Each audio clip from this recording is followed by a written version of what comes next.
I actually went back maybe a year and a half later after I finished and went and did chocolate work and sugar work. Sugar work didn't make sense because of humidity in Sydney, and I just get the shits with it. But chocolate work, there was something really beautiful about working with chocolate and tempering chocolate and working with it, but also what it meant to make something for someone with chocolate too. I love that whole transaction with food. And maybe you get it here at Drake's as well, is when you have something in your store and you see people get from it. Yeah, totally. It's such a beautiful giving part of what you do.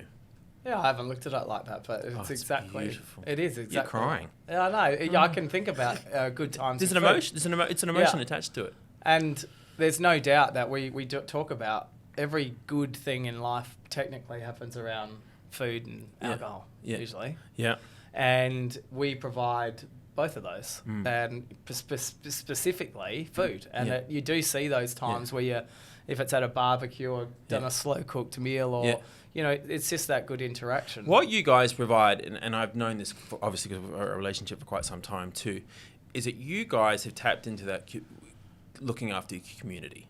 Right. So you have, depending on where your stores are, you will have specific ingredients to those communities of people, whether Italian or Greek and things like that. And that's why I always thought was really special. And you support local producers. I thought that was really cool.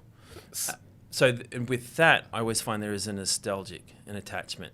So I'm having dinner last night with my friends, the Pateo family, and there is dishes on that which are nostalgic to them, but it's something that I get because it's personal. And it makes me think about dinner with my own family. Yeah, well, one of your quotes is a family that cooks together stays together. Stays together? Yeah. So a family that cooks together stays together. I read that and I thought, fuck, I love that. Yeah.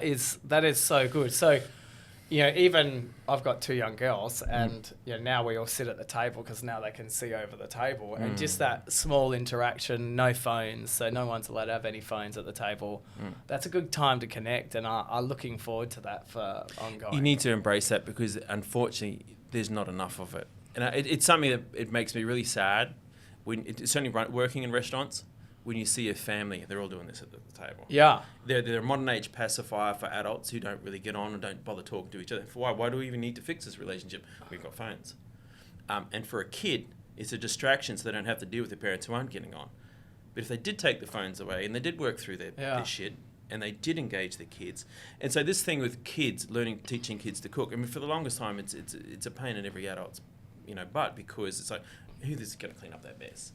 But embrace that. Because this is their rite of passage. You need to teach them to cook. It's probably more important than teaching them maths, English, science. It's how to fend for them, how to eat well, how to use food as a tool to engage people. It's, for me, the table is this incredible subconscious element of good conversation. Yeah. When you're passing things to the table, breaking, sharing. It's in the Bible, bro. Haven't read it, but it's in there. Someone told me.